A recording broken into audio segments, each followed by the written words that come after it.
Hey, Twitchy here with a third airsoft video, and again I'm reviewing a Magpul accessory for the AR platform because I'm unoriginal. Now because I've just got wads and loads of cash to spend, I decided to buy this PRS stock that came in a nice little box similar to the one on my last video about the handguard right there. Anyway, this stock is on many levels just amazing. It's made out of the same polymer as the real steel, the only difference between the real steel and this is it says PTS. Really. They are virtually indestructible. It's got an adjustable cheek rest right here, and you can adjust that by turning this knob. An adjustable butt pad right here by turning this knob.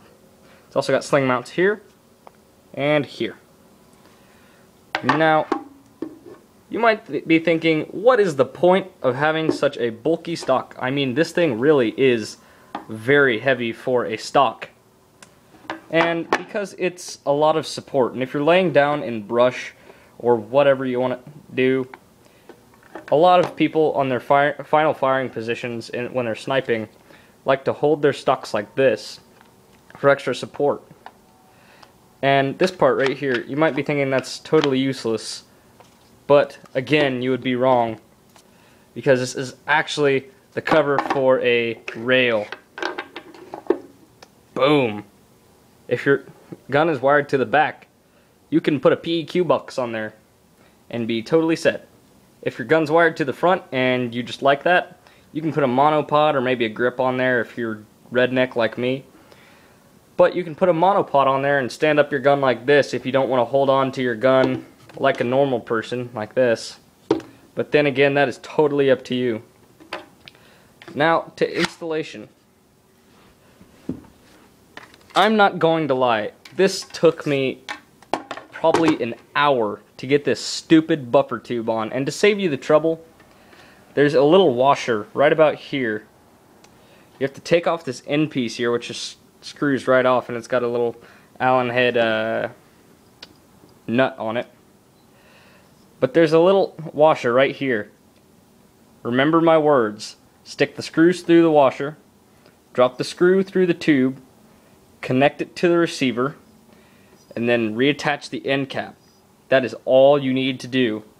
And then, after you get that, hold on one second so I can get the right thing. Then after you have the buffer tube in, this literally just slides right on. I know, right? Fancy. And I really... yeah, it's secure if you have a aftermarket washer here, because the thing that keeps this from swiveling around is this little bit here on the end, and that goes right in there if you have an aftermarket washer. But if you have the standard washer, it's not going to do anything, and you pretty much have to tighten these two hex keys right here and tighten down the adjustable cheek rest, which is what I've done because I just didn't get a aftermarket washer when I bought this because I didn't think I'd need it. And again, it doesn't have back storage, so you're gonna have to get a PEQ box on here or rewire it to the front. I chose to get a PEQ box here, although I haven't gotten it yet. But that is my review. Again, my beastie M16.